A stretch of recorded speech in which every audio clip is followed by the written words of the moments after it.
জুলাই জাতীয় সনদ বাস্তবায়নের উপায় নিয়ে অন্তর্বর্তী সরকারের কাছে সুপারিশ জমা দিয়েছে জাতীয় ঐকমত্য কমিশন। সেখানে বলা হয়েছে, সনদের সংবিধান সম্পর্কিত সংস্কার প্রস্তাবগুলো বাস্তবায়নে বিশেষ আদেশ জারি করে তার ভিত্তিতে গণভোট অনুষ্ঠিত হবে।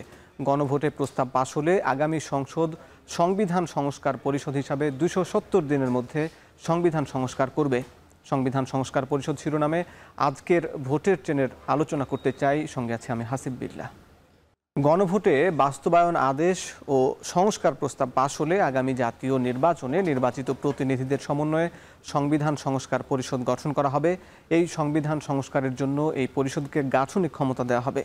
এদিকে সংসদ সদস্যরা একই সাথে নিয়মিত সংসদের কাজও করবেন। তাই আগামী সংসদ সদস্যরা একই সাথে সংসদ সদস্য হিসাবে এবং সংস্কার পরিষদের সদস্য হিসাবে শপথ নেবেন। দর্শক, এ নিয়ে আমরা একটু তথ্যচিত্র দেখে নিতে চাই।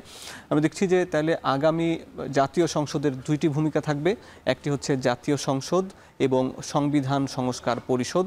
মূলত সাধারণ নির্বাচনে জাতীয় সংসদের সদস্যরা সাধারণত যেসব আইন পাস বা সাধারণ সরকার পরিচালনার জন্য যাবতীয় যেসব কার্যক্রম সেগুলো পরিচালিত করবেন এবং একই সঙ্গে ২৭০ দিন দায়িত্ব পালন করবেন সংবিধান সংস্কার পরিষদ, যারা এই যে জুলাই সনদটি বাস্তবায়ন করবেন।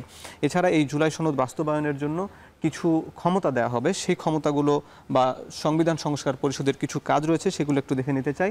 সেখানে রয়েছে যে ফল ঘোষণার অর্থাৎ নির্বাচনের ফল ঘোষণার ৩০ দিনের মধ্যে প্রথম অধিবেশন বসবে এবং প্রথম অধিবেশনের সভাপ্রধান ও উপপ্রধান নির্বাচন হবে, অর্থাৎ স্পিকার এবং ডেপুটি স্পিকারের মধ্য দিয়েই মূলত এই সংস্কার পরিষদটি কার্যক্রম পরিচালনা করবে। এছাড়া সংবিধান সম্পর্কিত প্রস্তাব অনুমোদন হবে সংখ্যাগরিষ্ঠ ভোটে। অর্থাৎ প্রথমে এই নিয়ে আলাপ ছিল যে ২/৩ ভোটে এটি কি পাশ হবে নাকি এটি সংখ্যাগরিষ্ঠ ভোটে পাশ হবে। তবে কমিশন যে সুপারিশ করেছে সেখানে বলা হয়েছে যে সংখ্যাগরিষ্ঠ ভোটের কথা।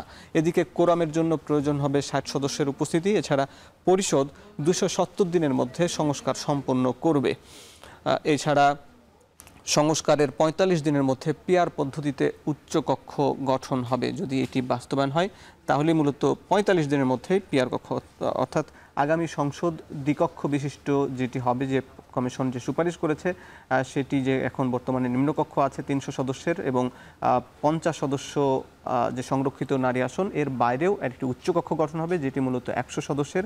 সেটি মূলত সেটি সংবিধানের এই সংস্কার পাশ হবার পরেই মূলত সেটি উচ্চকক্ষ আলাদাভাবে ১০০ সদস্য নিয়ে গঠিত হবে।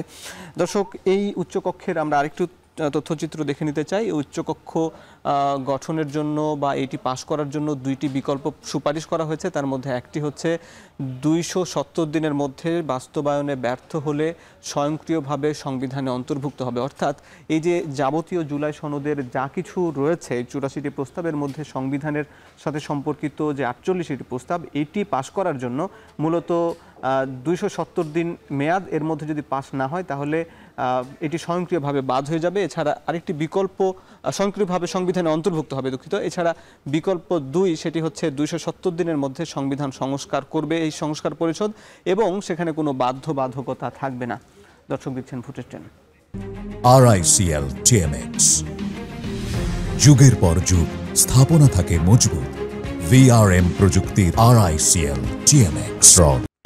দর্শক, আজকের ভোটের ট্রেনের আলোচনা সংবিধান সংস্কার পরিষদ। আর এই বিষয়ে আলোচনায় জন্য স্টুডিওতে আছেন জাতীয় নাগরিক পার্টি এনসিপির যুগ্ম মুখ্য সংগঠক সাইফুল্লাহ হায়দার এবং এর সঙ্গে বনানী থেকে যুক্ত আছেন বিএনপির আন্তর্জাতিক বিষয়ক সম্পাদক ব্যারিস্টার নাসির উদ্দিন নসীম এবং মতিঝিল থেকে যুক্ত আছেন জাতীয় ঐকমত্য কমিশনের বিশেষজ্ঞ কমিটির সদস্য ডক্টর শরীফ ভূঁইয়া। আপনাদের তিনজনকে স্বাগত জানাচ্ছি এখন টিভির নিয়মিত আয়োজন ভোটের ট্রেনে। শুরুতেই আমি জাতীয় নাগরিক পার্টির যুগ্ম মুখ্য সংগঠক সাইফুল্লাহ হায়দার, আপনার কাছে জানতে চাই যে আপনারা শুরু থেকেই যে নতুন সংবিধানের দাবি জানিয়ে আসছিলেন অভ্যুত্থানের পর থেকেই, এবং তারপরে আমরা দেখলাম যে এই জন্য গণপরিষদের আপনারা চেয়ে আসছেন, গণপরিষদের কথা বলে আসছেন। এটি আবার একই সঙ্গে যে ঐকমত্য কমিশন যেটি সুপারিশ করলো সেটি হচ্ছে সংবিধান সংস্কার পরিষদ। তাহলে যে গণপরিষদ এবং এই সংবিধান সংস্কার পরিষদের আসলে তফাৎটা কোথায়, সম্পর্কটা কি? ধন্যবাদ। এবং যারা শুনছেন এবং আমার যারা সহ আলোচক সবাইকে জাতীয় নাগরিক পার্টির পক্ষ থেকে শুভেচ্ছা জানাচ্ছি এবং আমার ব্যক্তিগত পক্ষ থেকে সালাম। প্রথমেই বলতে চাই আমরা গণপরিষদের ব্যাপার থেকে এখনো সরে আসিনি, কিন্তু ঐক্যমত্য কমিশনের যে আলোচনা সেখানে একটা ওই নামটাই কিন্তু ছিল ঐক্যমত্য কমিশন। সেখানে আমাদের একটা দাবি থাকবে, আলোচনা থাকবে, যে দাবির যে পূর্ণ বাস্তবায়ন সেটা যে হবে না এই জন্য এটা নাই হইতে পারে। কিন্তু আমরা কিন্তু এখনো গণপরিষদের রাজনীতির মধ্যেই আছি। আমাদের 24 দফায় প্রথম দফা ছিল যে আমরা হচ্ছে সেকেন্ড রিপাবলিকের কথা বলেছি, এবং এর মধ্য দিয়ে আমরা যে আমাদের যে রাজনৈতিক যে বেড়ে ওঠা বা আমাদের রাজনৈতিক যে দাবি, সেই দাবির মধ্যে অন্যতম দাবি হচ্ছে গণপরিষদ নির্বাচন। এখনও আমরা গণপরিষদ নির্বাচনের দাবি জানাই, কারণ হচ্ছে যে এই অভ্যুত্থানের পরে একটি সংবিধান এক্সিস্ট করবে এটা আসলে কখনোই কাম্য না, কারণ এই সংবিধান যে ফেল করেছে সেটা আমরা গত 54 বছরে দেখেছি। কিন্তু তারপরেও অন্যান্য রাজনৈতিক দল এবং অন্যান্য যারা স্টেক হোল্ডার তাদের মতামতকে সম্মান জানিয়ে, আমরা তাদের রাজনীতিকে সম্মান জানিয়ে এবং রাজনৈতিক পথ চলাকে বেগবান করতে এবং দেশের স্থিতিশীলতা বজায় রাখতে ঐক্যমত্য কমিশনে যে আলোচনা হয়েছে সেই আলোচনার মধ্য দিয়ে যে জুলাই সনদ বাস্তবায়ন হয়ে জুলাই সনদের পথে হেঁটেছে, আমরা সেটার সাথে একমত ছিলাম। এবং সেক্ষেত্রে লক্ষ্য করবেন একটি বিষয়, আমরা কিন্তু জুলাই সনদের তখনই বলেছিলাম আইনি ভিত্তির কথা, এবং সর্বশেষ দিন এখন যে বিষয়গুলো আলোচনা হচ্ছে যে এটার বাস্তবায়নের রূপটা কি হবে, সর্বশেষ দিন আমাদের আক্তার হোসেন, আমাদের জাভেদ রাসিন তারা কিন্তু বারবার ওই দিন আলোচনা করতে চেয়েছিল যে কিভাবে এটাকে বাস্তবায়িত করা হবে। 17 অক্টোবরের আগে, হ্যাঁ সর্বশেষ, হ্যাঁ স্বাক্ষরের আগে, এবং সর্বশেষ যেদিন ঐক্যমত্য কমিশনের বৈঠক হয় সেদিন কিন্তু এই বিষয়টা তারা আলোচনার জন্য বারবার দাবি তুলেছিল। এবং সেই দাবির প্রেক্ষিতে পরবর্তীতে যে জুলাই সনদ স্বাক্ষরের জন্য তাড়াহুড়া করা হলো, আমরা কিন্তু সনদটা কি করি নাই, স্বাক্ষর করি নাই। অনেকেই বলেছিল যে জাতীয় নাগরিক পার্টি হয়তো বা এই স্বাক্ষর করার মধ্য দিয়ে তাদের রাজনীতি শেষ হয়ে যাবে, কিন্তু জনগণের পক্ষে থাকলে এবং দাবির পক্ষে, সঠিক দাবির পক্ষে যদি সংখ্যায় কম হয়, তারা যদি দাঁড়ায়, তাদের রাজনীতি যে দাঁড়ায় সেটা আবার প্রমাণ হলো। মানে আপনাদের দাবিটা পূরণ হয়েছে সংস্কার সভা, আমাদের দাবিটা পূরণ হয় নাই, কিন্তু আংশিক পূরণ হয়েছে, আমরা এটা বলতে চাই। অবশ্যই আংশিক পূরণ হয়েছে। এবং আরেকটা বিষয় অবশ্যই বলতে চাই, এখানে কিন্তু আরেকটা বিকল্প প্রস্তাবের কথা বলা হয়েছে। আজকে সকালে কিন্তু আমরা হচ্ছে যেখানে সংবাদ সম্মেলন করার কথা বলেছি, সেখানে কিন্তু আমরা বারবার বলেছি বিকল্প 2 যে প্রস্তাবনার কথা বলা হয়েছে, আমরা কিন্তু প্রথম প্রস্তাবনার পক্ষে, যে 270 দিনের মধ্যে এটা বাস্তবায়িত হবে। যদি বাস্তবায়িত না হয় অটোমেটিক্যালি এটা সংবিধানে এক্সিস্ট করবে। এটার কারণ হচ্ছে যে গণভোটের মধ্য দিয়ে যখন আপনি হচ্ছে একটা লিগাসি দিলেন, জনগণের যে অভিপ্রায়, সেই অভিপ্রায় কিন্তু তখন প্রকাশিত হয়ে যাবে যদি গণভোটের মধ্যে দিয়ে এটা পাস হয়।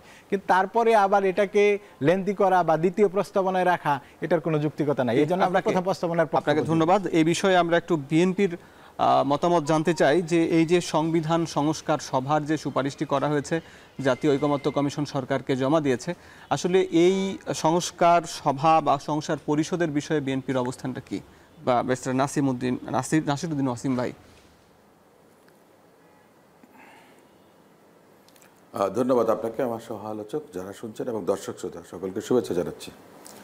আমি প্রথমে একটু আপনাকে যদি কারেকশন করি, আপনার হয়তো অ্যাসেসটা ঠিক আছে যে বিএনপির পক্ষ থেকে, আমি বাংলাদেশ জাতীয়তাবাদী দলের আন্তর্জাতিক সম্পাদক, কিন্তু তার মানে এই নয় যে আমি বিএনপিকে আপনার সামনে রিপ্রেজেন্ট করছি।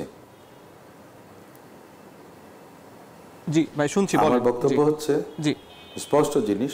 গতকালকে বাংলাদেশ জাতীয়তাবাদী দলের প্রতিনিধি স্থায়ী কমিটির সদস্য জনাব সালাউদ্দিন আহমেদ সাহেব বলেছেন যে অনেকগুলো বিষয় যেগুলো টেবিলে আলোচনা হয়নি সে সমস্ত বিষয়গুলো এসছে। আবার ডিসেন্টের যে বিষয়গুলো ছিল, নোট অফ ডিসেন্টের, সে সমস্ত বিষয়গুলো কিন্তু বাদ দেয়া হয়েছে। আপনি প্রশ্ন করেছিলেন যে এনসিপির আমাদের যে রাজনৈতিক সহযোদ্ধা বা গণতান্ত্রিক আন্দোলনের সহকর্মী, তিনি বলেছেন যে ওনাদের আংশিক যদি মনে করেন যে ওনারা যেটাকে বলি যে স্যাটিসফাইড, আমি কিন্তু ডিসস্যাটিসফ্যাকশনের কথাটা সে জায়গাতেই বলবো যখন আপনি নোট অফ ডিসেন্ট কেউ না কেউ কোনো না কোনো বিষয় দিয়েছেন কম বেশি। হয়তো বিএনপি অনেকগুলো বেশি দিয়েছে, বা বিএনপি যেগুলো দিয়েছে অন্যরা সেটাতে দেয়নি, কিন্তু অন্য বিষয় দিয়েছে, তাহলে যেটা হলো আন্ডারমাইন করা হয়েছে। প্রত্যেকটা রাজনৈতিক দলকে এখানে খুব খাটো করা হয়েছে, ছোট করা হয়েছে, প্রতারণা করা হয়েছে।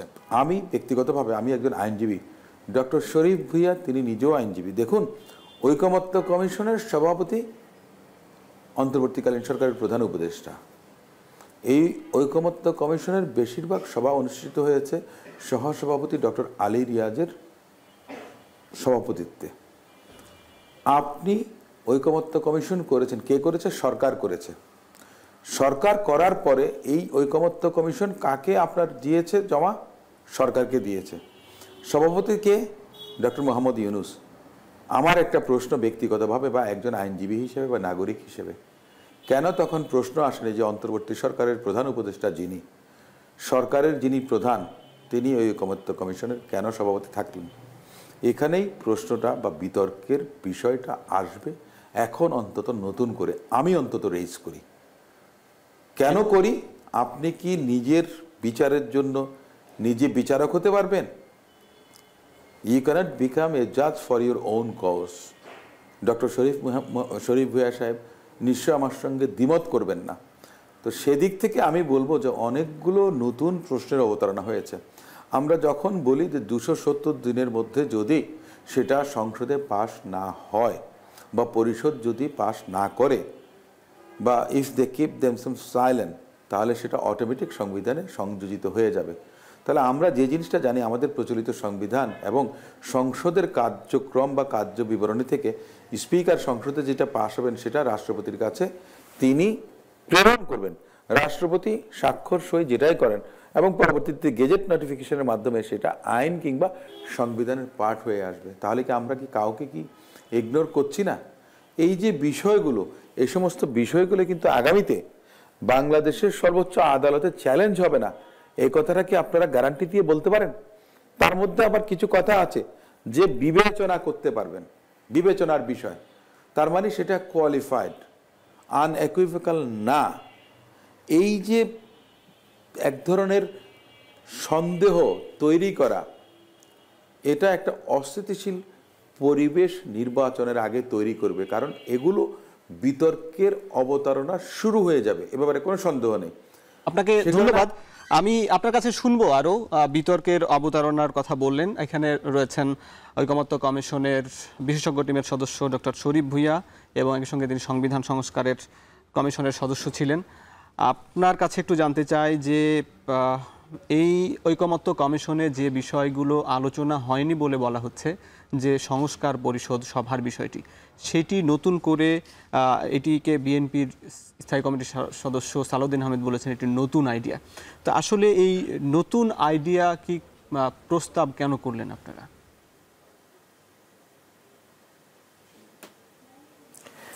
এটা তো আমি প্রস্তাব করিনি, প্রস্তাবটা ঐক্যমত কমিশন করেছে। এবং ঐক্যমত কমিশনের যদি আপনি যেই প্রজ্ঞাপনের মাধ্যমে গঠিত হয়েছে দেখেন, সেখানে কিন্তু ঐক্যমত কমিশনের যে ম্যান্ডেট দেওয়া ছিল এটা বেশ খানিকটা ব্রড। ওনাদেরকে সংস্কার বাস্তবায়নের জন্য সংস্কারের জন্য সুপারিশ করতে বলা হয়েছে সরকারকে। কাজেই সংস্কারের জন্য সুপারিশকে আপনি এভাবেও পড়তে পারেন যে এটা শুধুমাত্র সংস্কার কি হবে সেটার জন্য প্রস্তাব তৈরি করা না, বরং এটা সংস্কারটাকে বাস্তবায়ন করাও এর মধ্যে অন্তর্ভুক্ত হয়। কাজেই আমি প্রজ্ঞাপনটা দেখেছিলাম, প্রজ্ঞাপনের এক্স্যাক্ট ভাষাটা আমার এই মুহূর্তে মনে নেই, কিন্তু আমার যেটা মনে আছে যে সেই ভাষাটাকে এভাবে ব্যাখ্যা করা সম্ভব যে এই প্রজ্ঞাপনের মাধ্যমে ঐক্যমত কমিশনকে সংস্কারের ব্যাপারে পরামর্শ দিতে বলা হয়েছে। কাজে সেই সংস্কারের ব্যাপারে পরামর্শের মধ্যে সংস্কার বাস্তবায়নের পরামর্শ অন্তর্ভুক্ত হতে পারে। কাজে এটা সম্পূর্ণভাবে ঐক্যমত কমিশনের ম্যান্ডেটের বা আওতার বাইরে ছিল বলে আমি মনে করি না। এবং যদি তর্কের খাতিরে ধরেও নেই যে এটা ঐক্যমত কমিশনের ম্যান্ডেটের বাইরে ছিল, পরে যখন সব রাজনৈতিক দলগুলোর মধ্যে একটা আলাপ উঠেছে যে এটা শুধুমাত্র প্রস্তাব আকারে এটা শেষ করে দিলে কাজটা পুরোপুরি সম্পন্ন হচ্ছে না, কারণ এটাকে তো একটা বাস্তবায়ন করে একটা পর্যায়ে নিয়ে যেতে হবে যাতে করে এই সংস্কারগুলো বাংলাদেশের রাষ্ট্র কাঠামোয় প্রতিফলিত হয়। কাজেই সেই কাজটা ওনারা করেছেন, এখানে আমি দোষের কিছু দেখি না। প্রথমত ওনাদের যে গঠনের ম্যান্ডেট সেটাতে এটা অন্তর্ভুক্ত এভাবে ব্যাখ্যা করা সম্ভব, এবং অন্তর্ভুক্ত না হলেও এটা আরেকটা কাজ ওনারা এগিয়ে রাখলেন।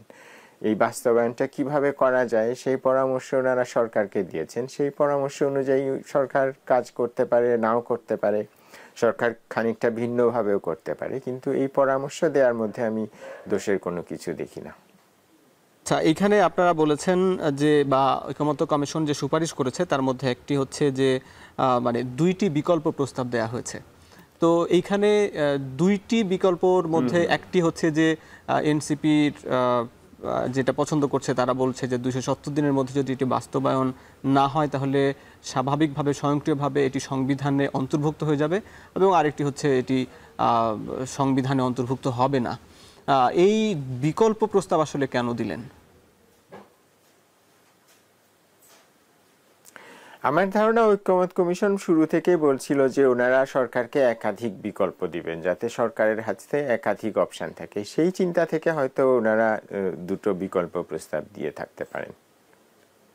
আচ্ছা, সেই ক্ষেত্রে এই যে আগামী সংসদকে স্বয়ংক্রিয়ভাবে এটি বাস্তবায়ন হয়ে যাবে যদি আগামী 270 দিনের মধ্যে সংস্কার পরিষদ যদি বাস্তবায়ন না করে, সেক্ষেত্রে এটি কি মানে পৃথিবীর ইতিহাসে আসলে এটি কোনো নজির আছে কিনা যে এইরকম একটা বিষয়, এবং যদিও বিএনপির পক্ষ থেকে এটিকে বলা হচ্ছে এটি হাস্যকর বা এটি একটি অটো পাসের মতন বিষয়, এইরকম একটা বিষয়কে কেন অন্তর্ভুক্ত করা হলো? দুটো বিকল্প থাকার আমি মনে করি সুবিধা হচ্ছে যে রাজনৈতিক দলগুলো আলাপ আলোচনা করতে পারে যে দুটো বিকল্পের মধ্যে কোনটা বেশি গ্রহণযোগ্য, এবং এতে করে আলাপের একটা একটু বিস্তারিত ক্ষেত্র তৈরি হতে পারে এবং হয়তো দলগুলোকে এক জায়গায় আসতে সহায়তা করতে পারে। তবে আমি মনে করি দ্বিতীয় প্রস্তাবটি বিবেচনার দাবি রাখে, এবং এই প্রস্তাবে আমার ধারণা সবগুলো রাজনৈতিক দলের যে চাহিদা সেটা দ্বিতীয় প্রস্তাবটা খুব ভালোভাবেই অ্যাকোমোডেট করতে পারে। কারণ বিএনপি কিন্তু শুরু থেকেই যেটা বলে আসছিল যে তারা চান যে এই সংস্কারের ব্যাপারে সর্বশেষ সিদ্ধান্তটা নির্বাচিত সংসদের মাধ্যমে হোক। তো দ্বিতীয় প্রস্তাবে কিন্তু সর্বশেষ সিদ্ধান্তটা আলটিমেটলি পরবর্তী নির্বাচিত সংসদের হাতেই ছেড়ে দেওয়া হচ্ছে। অবশ্য এই ক্ষেত্রে সংসদ হিসাবে কাজ না করে একটা সংবিধান সংস্কার পরিষদ হিসাবে কাজ করবে। কাজেই সংস্কারের ব্যাপারে সর্বশেষ সিদ্ধান্তটা কিন্তু পরবর্তী নির্বাচিত সংসদ, যেটা পাশাপাশি সংবিধান সংস্কার পরিষদ হিসাবে কাজ করবে, তার হাতে ছেড়ে দেওয়া হচ্ছে। কাজে আমি তো মনে করি যে বিএনপি দ্বিতীয় প্রস্তাবটাকে খুবই চিন্তা করতে পারেন, এবং দ্বিতীয় প্রস্তাবের ব্যাপারে যদি সব রাজনৈতিক দলগুলো এক জায়গায় আসতে পারে তাহলে তো আমি মনে করি যে এটা জাতির জন্য খুবই একটা ভালো হয় এবং আমরা একটা সুন্দর সমাধানে আসতে পারি এই সংস্কারকে বাস্তবায়ন করার জন্য। এবং ভিন্ন মতের ব্যাপারটাও এটাতে অ্যাড্রেস করা হয়েছে এইভাবে যে জনগণের কাছে এটা গণভোটের মাধ্যমে প্রথমে নিয়ে যাওয়া হবে, এবং পরবর্তীতে যখন এটা সংস্কার পরিষদের কাছে আসবে, আপনি বলছিলেন আপনার আলোচনার শুরুতে যে সংস্কার পরিষদে সংখ্যাগরিষ্ঠ ভোটের কথা বলা হয়েছে। কাজেই সেখানে বিএনপিরও অবশ্যই একটা এখানে বলার বিষয় থাকবে যে কোন প্রস্তাবগুলো তারা চান, কোন প্রস্তাবগুলো চান না।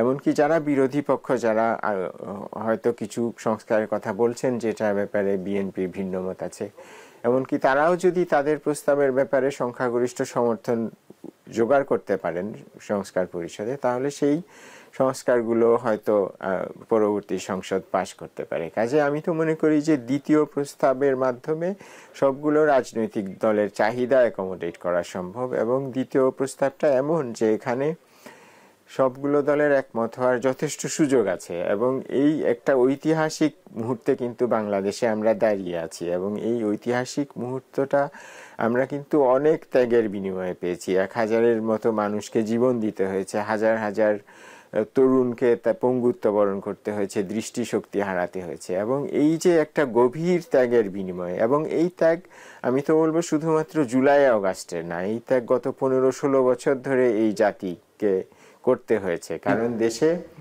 তত্ত্বাবধায়ক সরকার ব্যবস্থা বিলোপ করার পরে যে একটা নির্বাচনহীন গণতন্ত্রহীন একটা পরিবেশের মধ্যে আমরা ছিলাম, যেটা গত 15-16 বছর ধরে জাতিকে যেই কষ্টের মধ্যে দিয়ে যেতে হয়েছে এই গণতন্ত্রহীনতার কারণে, সেই 15-16 বছরের গভীর ত্যাগ এবং সর্বশেষ শেষ পর্যায়ে জুলাই আগস্টের ত্যাগ, সেই ত্যাগের বিনিময়ে কিন্তু আমরা এই ঐতিহাসিক একটা মুহূর্তে এখন দাঁড়িয়ে আছি। শেষ একটা বিষয় জানতে চাই, চিন্তা করুন যে 1 নম্বর প্রস্তাব যেটি বলছেন সেখানে যদিও এনসিপি সেটিকে অগ্রাধিকার দিচ্ছে সেটিকে, কিন্তু এনসিপি এবং একই সঙ্গে বলছে তারা এই জুলাই সনদের আইনের একটা ভিত্তির জন্য একটা টেক্সট তারা দেখতে চায়, কিন্তু সেটা যদি করতে হয় তাহলে প্রস্তাব 1 অনুযায়ী সেই টেক্সট রেডি করতে গিয়ে কি আরও এখনই কি সম্ভব নাকি আরও বেশি সময় লাগতে পারে?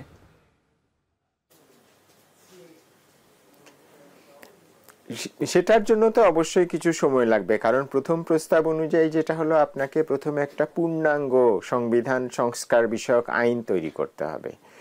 যেহেতু এটা সংবিধান সংস্কার পরিষদের অনুমোদন ছাড়াই স্বয়ংক্রিয়ভাবে সংবিধানের অন্তর্ভুক্ত হবে, কাজেই এই আইনটাকে যথেষ্ট পরিমাণে ডিটেইল এবং প্রিসাইজ হতে হবে এবং এটাকে সংবিধানের সাথে এমনভাবে লিখতে হবে যাতে করে এটাকে বর্তমান সংবিধানের সাথে মিলিয়ে পাঠ করে একটা অর্থ দাঁড় করানো যায়। কাজেই এটা একটা অলমোস্ট একটা মিনি সংবিধান ড্রাফট করার মতো একটা কাজে একটা মিনি সংবিধানের খসড়া আপনাকে প্রস্তুত করতে হবে প্রথম যে বিকল্প সেটা বাস্তবায়ন করতে গেলে। তো সেটার জন্য অবশ্যই কিছু সময় দরকার হবে, কাজে এই সময় এখন আছে কিনা সেটাও একটা বিষয়। আর আমি এটা ছাড়াও আমি যেটা বোঝাচ্ছিলাম যে আমি তো মনে করি যে দ্বিতীয় প্রস্তাবটা বরং এমন যেখানে এনসিপি, বিএনপি এবং সবগুলো পক্ষ এক জায়গায় আসতে পারে। যদি এনসিপি দ্বিতীয় প্রস্তাবটাকে মেনে নেয়, বিএনপিও আমার ধারণা দ্বিতীয় প্রস্তাবটাকে মেনে নিতে পারে, সেই ক্ষেত্রে এই যে একটা রাজনৈতিক অচল অবস্থা হয়তো এই প্রস্তাবের বাস্তবায়ন নিয়ে তৈরি হওয়ার সম্ভাবনা আছে, সেই অচল অবস্থা থেকে আমরা বের হয়ে আসতে পারি। আপনাকে অনেক ধন্যবাদ এবং আমরা এই নিয়ে আরও আলাপ আলোচনায় ফিরব। দুজন রাজনৈতিক দলের দুজন প্রতিনিধি আমাদের সঙ্গে যুক্ত আছেন, আপনার সঙ্গে আলাপ হবে। দর্শক, দেখছি ভোটের ট্রেন নিচ্ছে একটা বিরতি।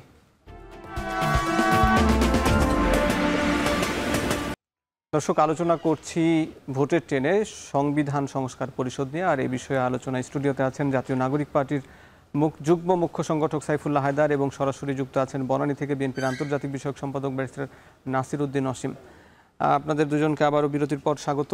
আমরা এবার একটু অসীম ভাইয়ের কাছে আবার একটু জানতে চাই যে এই যে বিকল্প প্রস্তাবের কথা বললেন, বিকল্প প্রস্তাব যেটি দেওয়া হয়েছে ঐকমত্য কমিশনের যে সুপারিশে, সেইখানে কিন্তু রাজনৈতিক দলগুলোর একটা পছন্দীয় বা যাচাই বাছাই করে 270 দিনের মধ্যে সংস্কার সভা সেটি বাস্তবায়ন করতে পারে, সেখানে তো একটা সুযোগ রয়েছে। তাহলে কিভাবে আপনাদের কাছে মনে হচ্ছে যে এইখানে আরও বিতর্কের জন্ম দেবে বা এটিকে আরও সংকট তৈরি হবে?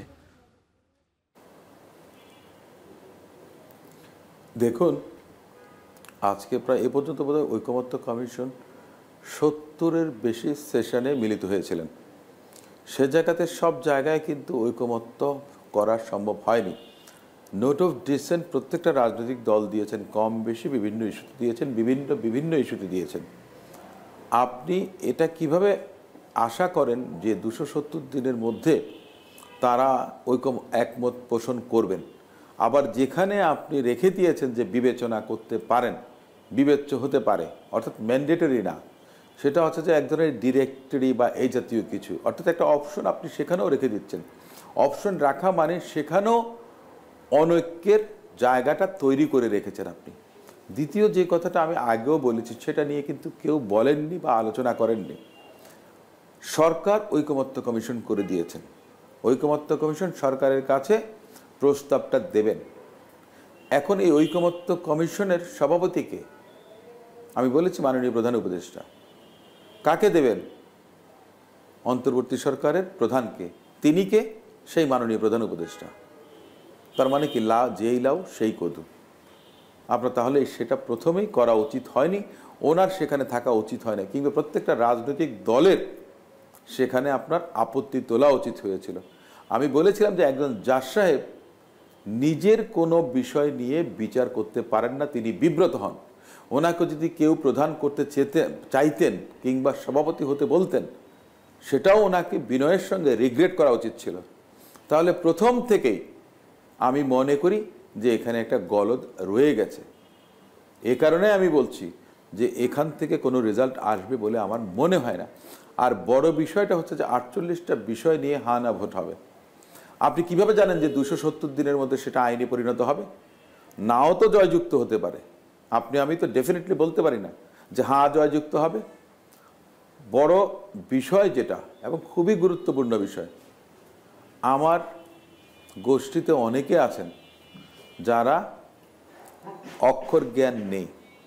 48টা প্রশ্ন থাকবে, সব কিছু আপনাকে বুঝে আপনি উত্তর দেবেন কিভাবে? আপনি আশা করলেন যে সবাই সবকিছু বুঝবেন?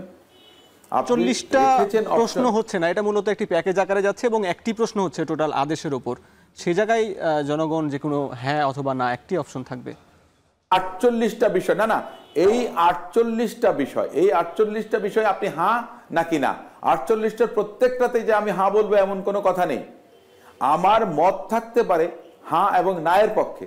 25টাতে আমি পক্ষে থাকলাম, হাতে থাকলাম, 23টাতে আমি নাতে থাকলাম, কিন্তু আমার এই 25টা সংখ্যাগরিষ্ঠ, আমি হ্যাঁ দিলে টোটাল 48টার মধ্যে হ্যাঁ হয়ে যাবে। আপনি বলছেন যে প্রত্যেকটার আলাদা আলাদা প্রশ্ন হওয়া উচিত ছিল।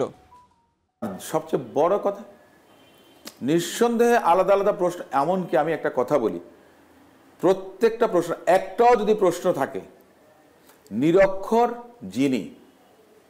যিনি ওয়ার্ডিং, সেন্টেন্স, জিস্ট কোনো কিছুই বুঝবেন না, ওনাকে আপনি কি দিয়ে উত্তরটা আশা করবেন হ্যাঁ কিংবা না দেওয়ার জন্য?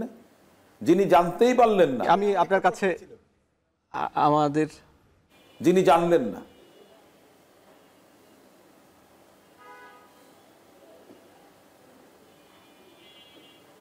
বলেন যে রাজনৈতিক দল হচ্ছে জনগণের কথা বলে, জনগণের একটা অংশের কথা বলে। জি জি অসীম ভাই শুনতে পাচ্ছেন? আপনাকে প্রশ্ন করছেন এনসিপি নেতা সাইফুল্লাহ হায়দার। ভাই আমরা বলতে আমি একটা কথা বলি। সাইফুল্লাহ ভাই বলেন। জি অসীম ভাই, আমি প্রশ্ন করতে চাচ্ছিলাম জাস্ট বিনয়ের সাথে, সেটা হচ্ছে যে আমরা হচ্ছে রাজনৈতিক দল হিসাবে যদি আমরা বলি যে আমরা হচ্ছে জনগণের প্রতিনিধিত্ব করি, আমরা সব রাজনৈতিক দলই এই বক্তব্যটা বলি, যদি সত্যিকার অর্থে আমরা জনগণের প্রতিনিধিত্ব করে থাকি, আর বিএনপির মতো একটি বৃহৎ রাজনৈতিক দল তারা অবশ্যই অনেক বেশি জনগণের প্রতিনিধিত্ব করে, কিন্তু তাদের সাথে এই ঐক্যমত্য কমিশনে যে 70টি সেশন হয়েছে তাদের সাথে আলাপ আলোচনার ভিত্তিতেই কিন্তু ওই 48টি বিষয় জুলাই সনদে অন্তর্ভুক্ত করা হয়েছে। এটা কিন্তু আরও অনেকগুলো বিষয় ছিল যে বিষয়গুলো বাদ দেওয়া হয়েছে। এবং আমি আরেকটু বিনয়ের সাথে আরেকটা কথা বলতে চাই অসীম ভাই, আপনি যেটা বললেন যে সংস্কার সভা, এটা এখানে আলোচনার মধ্যে ছিল না, এখানে বাস্তবায়নের রূপরেখায় সবার কাছ থেকে কিছু বিষয় চাওয়া হয়েছিল এবং 4টি বিষয় সেখানে অন্তর্ভুক্ত ছিল। প্রথম হচ্ছে গণপরিষদ, দ্বিতীয় ছিল গণপরিষদ কাম হচ্ছে সংসদ, তৃতীয় ছিল গণভোট এবং চতুর্থ একটা বিষয় ছিল সেটা হচ্ছে পরবর্তী সংসদ। এই 4টা বিষয়ের মধ্যে যে কোনো একটা পদ্ধতিতে পরবর্তী এই জুলাই সনদ বাস্তবায়ন হবে। সেক্ষেত্রে এই যে পরবর্তী সংসদ যদি কনস্টিটিউশনাল অ্যাসেম্বলি এবং হচ্ছে লেজিসলেটিভ অ্যাসেম্বলি হিসাবে কাজ করে একটা নির্দিষ্ট টাইমে, সেটা কিন্তু সেই গণপরিষদ কাম সংসদ, সেই জায়গাটাতে আমরা হচ্ছে একটা বাস্তবায়নের রূপ, 4টি প্রস্তাবনার মধ্যে একটি বাস্তবায়নের রূপ। সেক্ষেত্রে আমার মনে হয় এখানে আমাদের বিষয়টি আপনি যেটা বললেন যে পরবর্তী সংসদ সংস্কার সভা হিসাবে কাজ করবে, এটা হঠাৎ করে আসছে, বিষয়টা সঠিক না। অসীম ভাই আমি কি একটু তাহলে আপনাকে একটা উদাহরণ দিতে পারি? জি ভাই অবশ্যই। প্রথম কথাটা হচ্ছে যে আমি এই মিটিংয়ের পার্টও ছিলাম না এবং আমার ইন্টারেস্ট ছিল না। আপনি বলবেন যে তাহলে কি আপনি কি ওটা অস্বীকার করেন? আমার ইন্টারেস্ট কেন ছিল না? আমি একটা কথা বলি, যে সমস্ত বিষয় নিয়ে প্রশ্ন নিয়ে অবতারণা করা হয়েছে, আলোচনা হয়েছে, আমি একটা কথা বলেছি, দেখেন প্যারাসিটামল একটা সিরাপ আছে, সিরাপের গায়ে লেখা থাকে 3 থেকে 6 মাস আধা চামচ, 6 মাস থেকে 3 বছর 1 চামচ, আপনার 1 বছর থেকে 12 বছর 2 চামচ, 12 বছরের উপরে অ্যাডাল্ট পর্যন্ত 3 চামচ। আমি ওই কথাটাই বলতে চাচ্ছি, কাকে আপনি আধা চামচ দেবেন আর কাকে 3 চামচ দেবেন? শিক্ষিত অশিক্ষিত বিভিন্ন শ্রেণীর মানুষ, বিভিন্ন পেশার মানুষ থাকেন, সবাই কিন্তু আপনার আমার মতো স্কুল কলেজ কিংবা বিশ্ববিদ্যালয়ের গণ্ডি বা সীমানায় পা রাখেননি, আপনি তাদের কথাটা চিন্তা করেননি। সে কারণে আমি সবসময় এই ঐকমত্য কমিশনে যা কিছু নিয়ে আলাপ আলোচনা হয়েছে আমি আমার ব্যক্তিগতভাবে সেটা অপছন্দ করেছি, কিন্তু আমি যেহেতু পার্ট না, এবং যার কারণে আমাদের সম্মানিত উপস্থাপক যখন বললেন যে বিএনপি, না আমি বিএনপি হিসেবে আমাকে বোধহয় ডাকা হয়নি, কারণ বিএনপি হলে প্রতিনিধিত্ব করবেন। জনাব সালাউদ্দিন আহমেদ সাহেব ঐকমত্য কমিশনে গিয়েছিলেন বিএনপির প্রতিনিধি হিসেবে, আর আমি বলছি আমি একজন নাগরিক, আইনজীবী কিংবা টক শোতে একজন পার্টিসিপেন্ট হিসেবে। তো সেই দিক থেকে আমি আমার কথাগুলো বলছি, আমার কাছে যেটা যুক্তিযুক্ত মনে হয়েছে একজন নাগরিকের দৃষ্টিভঙ্গি থেকে আমি সে কথাটা বলছি। জি অসীম ভাই, আপনার বক্তব্য স্পষ্ট। আমি একটু এ বিষয়ে জনাব সাইফুল্লাহ হায়দার তার কাছে একটু জানতে চাই যে উনি যে অভিযোগটি করেছেন যে ঐকমত্য কমিশন যে রিপোর্টটি দিয়েছে সেই রিপোর্টটি কিন্তু দিয়েছে ঐকমত্য কমিশনের সভাপতি ডক্টর মোহাম্মদ ইউনূসের কাছে। আসলে এইটা কি সাংঘর্ষিক হয়ে যায় কিনা একজন, আপনার কাছে মনে হয়? ধন্যবাদ আপনাকে। এই প্রশ্নটা ওনার কথায় আমি একটু নোট করেছিলাম। আচ্ছা, আমি হচ্ছে অভ্যুত্থানের পরে 4-3 দিন যে গভর্নমেন্ট ছিল না, আমরা সকল রাজনৈতিক দলের সাথে, যখন একজন অভ্যুত্থানের স্টেক হোল্ডার হিসেবে বলতে পারি, যখন নাহিদ ইসলামরা তাদের সাথে আলোচনা করেছে, ডক্টর ইউনূসের ব্যাপারে কি কারো দ্বিমত ছিল? না, তখন ছিল না। তখন কিন্তু ছিল না। তাহলে ওই মুহূর্তে ঐকমত্য কমিশনে সভাপতি হবার মতো সর্বোচ্চ মানে সবার মতের প্রেক্ষিতে যে গভর্নমেন্টে ফর্ম করছে, এই ব্যতীত অন্য কেউ ব্যক্তি হতে পারে? এটা একটা বড় প্রশ্ন। জি অসীম ভাই, আমি আপনার কথা শুনবো। হ্যাঁ, জি জি জি অবশ্যই। মানে এখন ওইটা তো ডক্টর ইউনূস ব্যতীত কেউ হতে পারে। ডক্টর ইউনূস কিন্তু সহসভাপতি হিসাবে একজনকে দায়িত্ব দিয়েছিল সেটা পরিচালনার জন্য, এবং তার কাছ থেকে সভাপতি হিসাবে সে এটা বুঝে নেবে, এটাই স্বাভাবিক। এখন কথা হচ্ছে যে আমরা একটা আদেশের কথা কিন্তু একটা কথা বলেছি, আমি এই কথাটি বলতে চাইনি কিন্তু আমাকে এটা বলতেই হবে। সেটা হচ্ছে এই যে জুলাই সনদ, আরেকটি জুলাই সনদ হয়েছিল, আপনারা ভুলে যাবেন না। আমার অসীম ভাই যিনি যে দলের, যদিও তিনি দলের প্রতিনিধিত্ব করেন না বলে বলেছেন, এই বাংলাদেশ জাতীয়বাদী দল যে ভিত্তির উপর প্রতিষ্ঠিত হয়েছিল, যে ঘোষণার উপর প্রতিষ্ঠিত হয়েছে, সেটাও একটা জুলাই সনদ। 1977 সালের 1 জুলাই আমাদের মানে শহীদ প্রেসিডেন্ট জিয়াউর রহমান উনি যে ঘোষণাটা দিয়েছিল, এবং ওনার যে ওই ঘোষণাপত্রের যে মূল ভিত্তি ছিল বাংলাদেশি জাতীয়তাবাদের যে প্রতিষ্ঠা, সেই ঘোষণার উপর ভিত্তি করেই বাংলাদেশ জাতীয়তাবাদী দল প্রতিষ্ঠিত হয়েছিল, এবং এইটাই পরবর্তীতে ৫ম সংশোধনীতে যুক্ত হয়েছিল। যে সেখানে যে ঘোষণা দিতে পারে না, এবং এই মুহূর্তে তিনি যে ঘোষণাটা দিয়েছিলেন সেটা কিন্তু অ্যাজ এ রাষ্ট্রপ্রধান হিসাবেই তিনি ঘোষণাটা দিয়েছেন, এবং অভ্যুত্থানের পরবর্তীতে তিনিও ক্ষমতা দখল করেছিলেন। তাহলে সেখানেও কিন্তু একটা ফরমানের বা আদেশের প্রেক্ষিত আছে। এই জন্য আমরা কিন্তু বারবার বলেছি যে প্রধান উপদেষ্টাকেই কি করতে হবে, ওনার উপরে সেটা নাজিল হয়েছে। জি জি জি ভাই, এই বিষয়ে আমি এই কথাটা বলবো যে ওনার উপরে যেহেতু নাজিল হয়েছে, আমরাও কিন্তু জনগণ যখন প্রধান উপদেষ্টাকে বসানো হয়েছে তার উপরেও নাজিল করা হয়েছে যে এই যে সংস্কার, এই যে অভ্যুত্থানের যে আকাঙ্ক্ষা, সেটাকে পরিপূর্ণ করার জন্য আমরা এই সংস্কারটা চেয়েছিলাম। ওই বাচ্চাটা যেন তারা না বলতে হয় তার বাবাটা কোথায় হারিয়ে গেছে, এই জন্য আমরা সংস্কার চেয়েছিলাম। আমরা ওই মায়ের কথা বলতে চাইছি যে মাটা জানে না সে বিধবা নাকি সধবা, সেই মাটা যেন কোনো মাকে যেন আর এই সমস্যার সম্মুখীন না হয়, এই জন্য আমরা সংস্কার চাইছি। কিন্তু অনেকগুলো ক্ষেত্রে যে নোট অফ ডিসেন্টের কথা বলা হয়েছে, 2টি বা 3টি রাজনৈতিক দল বাদে সাংবিধানিক যে পোস্টগুলো রয়েছে, কোথায় কিন্তু কি অন্য কোনো দল নোট অফ ডিসেন্ট দেয় নাই। তার মানে কি, আপনি তো এখানে গণতন্ত্রের কথা বলেন, বড় বড় দলগুলো গণতন্ত্রের কথা বলে, কিন্তু যখন তার বিপক্ষে যায়, স্বার্থের বিপক্ষে যায়, তখন গণতন্ত্র থাকে না। সেখানে যদি 29টি দল অংশগ্রহণ করে থাকে, 25টি দল যদি কোনো বিষয়ের পক্ষে থাকে, তাহলে 4টি দল যদি নোট অফ ডিসেন্ট দিয়ে থাকে, এই গণভোটের পরে সেই নোট অফ ডিসেন্টের কোনো পর্যালোচনা বা সেই নোট অফ ডিসেন্টের কোনো কার্যকারিতা থাকে কিনা, সেটা অবশ্যই জনগণের কাছে আমার প্রশ্ন থাকবে। আপনার প্রশ্ন আমরা শুনেছি। আমরা শেষ এই পার্টে আমরা ব্যারিস্টার অসীম ভাইয়ের কাছে একটু জানতে চাই যে যে বিষয়গুলো সাইফুল্লাহ হায়দার বললেন, এবং একই সঙ্গে যা বিষয় যে নোট অফ ডিসেন্ট যেহেতু দেয়া হয়েছে, সেগুলো নোট অফ ডিসেন্ট থাকছে না গণভোটে, এরকমই আমরা দেখতে পাচ্ছি যে সুপারিশ, এবং নোট অফ ডিসেন্ট ছাড়াই যদি উত্থাপন হয়, তাহলে আসলে কি বিএনপি এই গণভোট যদি হয়, সেই গণভোটে আসলে বিএনপির অবস্থানটা কি হবে, বা আপনার অবস্থানটা কি হবে, হায়ের পক্ষে নাকি নায়ের পক্ষে? আমি আসছি যে বিষয়টাতে ছিল, দেখেন একটা জিনিস যে 3 দিন 4 দিন কোনো সরকার ছিল না যখন পরবর্তীতে ডক্টর মোহাম্মদ ইউনূস সাহেব প্রধান উপদেষ্টা হলেন। তার আগে কিন্তু এই আন্দোলনের মধ্যে স্টেক হোল্ডার কিন্তু সবাই ছিলেন। ওনাদের দলের একজন নেতা তৎকালীন, হয়তোবা এখন না, একজন উপদেষ্টা প্রায় 1 ঘন্টার মতো একটা টিভি ইন্টারভিউ দিয়েছিলেন, সেখানে সেনা প্রধানের কথা বলেছিলেন। আরেকজনকে প্রধান উপদেষ্টা করতে চেয়েছেন ডক্টর মোহাম্মদ ইউনূস সাহেবের কথা যখন এসেছে, তখন বলেছেন যে বুকে পাথর বেঁধে সহ্য করতে হয়েছে। তার মানেটা কি, কোনো একটা কোয়ার্টারে সেখানে ডিসেন্ট ছিল। এখন আপনি যদি বলেন যে আপনি তাদেরকে কেন মানছেন, আমি বলবো তারাও কিন্তু স্টেক হোল্ডার। যে অভ্যুত্থানটা হয়েছে, তাদের ইনঅ্যাকশনটা অনেকটা স্বৈরাচারের পতনটাকে প্রলম্বিত করেছে, ত্বরান্বিত করেছে। আর জিয়াউর রহমান সাহেবের গণভোট আর আগামীতে যে গণভোট হবে সেটা সম্পূর্ণ ভিন্ন। জিয়াউর রহমান সাহেবের যেটা বিষয় সেটা হচ্ছে যে আমার প্রণীত কর্মসূচি আপনারা সমর্থন করেন কি না, অর্থাৎ সোজা কথা, আমাকে পছন্দ করেন কি করেন না, একটা কথা, এর বাইরে কোনো কিছু না। আর দ্বিতীয় কথাটা আমি একটু বলি, সেটা জিয়াউর রহমান সাহেব কোনো ক্ষমতা দখল করেননি। অনেকে বলেন যে উনি সামরিক শাসন দিয়েছেন, তা না। আওয়ামী লীগের খন্দকার মোশতাক সাহেবের মার্শাল্য ফলোড বাই প্রধান বিচারপতি সায়েম সাহেব, তার পরবর্তীতে ওনার ব্যর্থতা জিয়াউর রহমান সাহেব। সো জিয়াউর রহমান সাহেব সেটা ইনহেরিট করেছেন, উনি দখল করেননি। এটা জাস্ট আমার একটা ক্ল্যারিফিকেশন। সেই সংকট সময়ে তিনি দায়িত্ব পালন করেছেন। আমি এই যে গণভোট বিষয়ে সবশেষ যদি আমার প্রশ্নটির উত্তর দেন ছোট করে।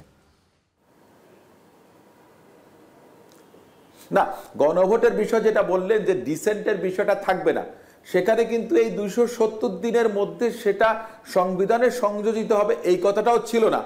বিএনপি ডিসেন্ট দিয়েছে, দেখেন 100 জন একটা কথা বলতে, 100 জনের মধ্যে 99 জন একদিকে বলবে আর একজন অন্যদিকে বলবে, এটাই গণতন্ত্র। আপনি ওই একজনকে বাধ্য করতে পারেন না, কিংবা ওই 99 জনের উদাহরণ দিয়ে একজনকে আপনি ডিজনার করতে পারবেন না। 270 দিনের বিষয়টা আগে ছিল না, এটা নতুন করে সংযোজন করা হয়েছে। বিএনপি সেটা জানে না, এবং জানে না বলে যেখানে আমি নোট অফ ডিসেন্ট দিয়েছি, তার মানে আমি এইটা নিয়ে জনগণের কাছে জাতীয় সংসদ নির্বাচনের সময় আমার ম্যান্ডেট চাইবো আমার পক্ষে। জনগণ আমার পক্ষে ম্যান্ডেট দিলে ওই যে নোট অফ ডিসেন্ট দিয়েছি জনগণ সেটাকে এন্ডোর্স করেছে, তাহলে আমি সেটা পার্লামেন্টে গিয়ে পালন করব না। এটা খুব পরিষ্কার, ভেরি প্লেন এন্ড সিম্পল। জি, ধন্যবাদ অসীম ভাই, আপনাকে আপনি যুক্ত ছিলেন এই ভোটের ট্রেনের আজকের আয়োজনে। আমরা দর্শক ভোটের ট্রেনে নিচ্ছে আরও একটা বিরতি, ফিরছি একটু পরে।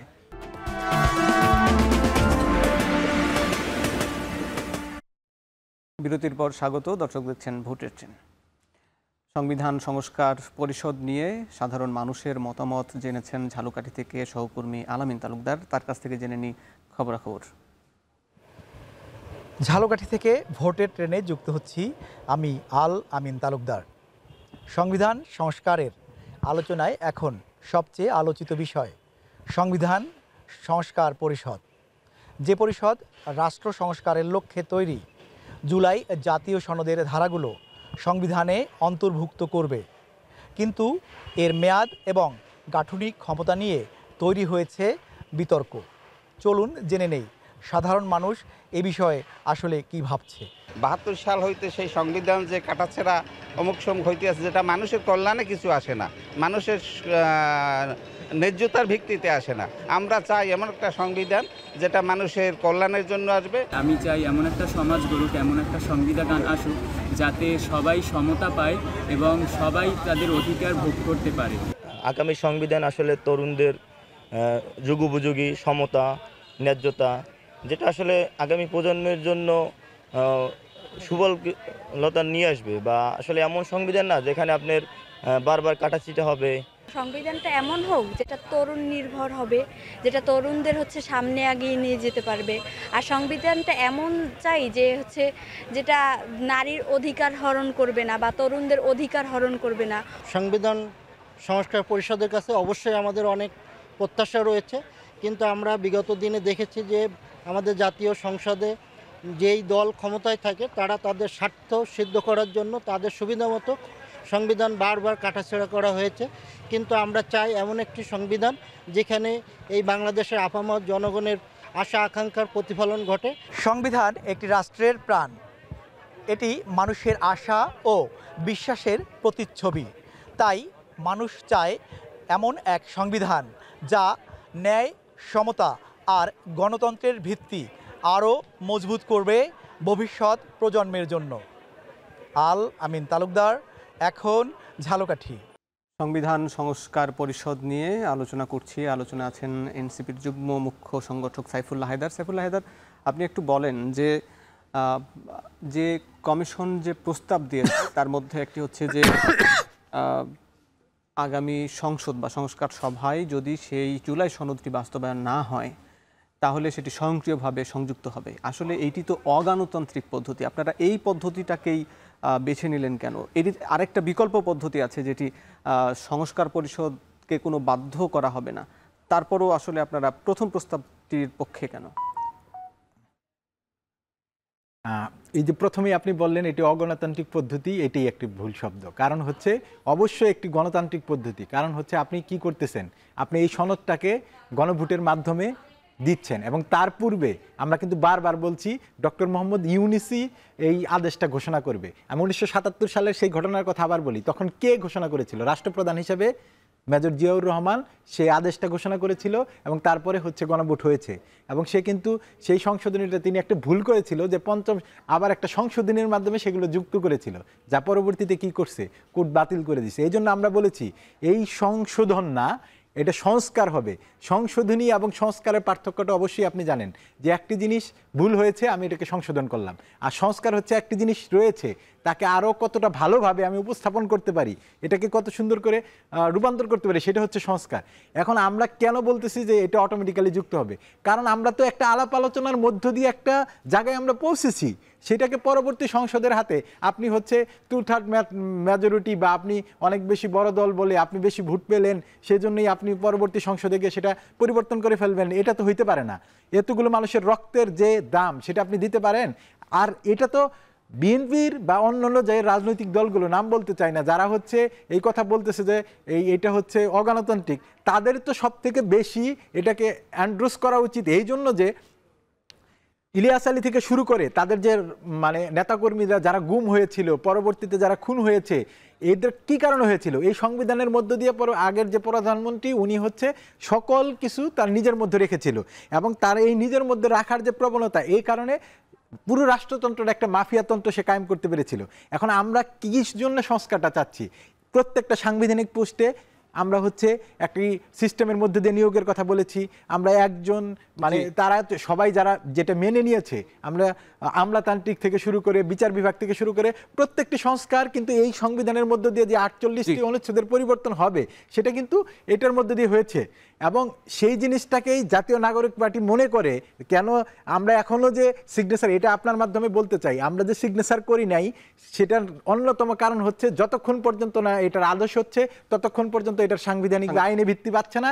এবং আমরা যে মুক্তির আকাঙ্ক্ষা নিয়ে এই আন্দোলনটা করেছি, সেই মুক্তির আকাঙ্ক্ষার সামান্যতম পরিস্ফুটিত হবে না যদি না এই সাংবিধানিক আদেশ হয়। ধন্যবাদ। নিশ্চয়ই, আপনাকে অনেক ধন্যবাদ। দর্শক, আলাপ করছিলাম সংবিধান সংস্কার পরিষদ নিয়ে। শেষ করছি আজকের আয়োজন।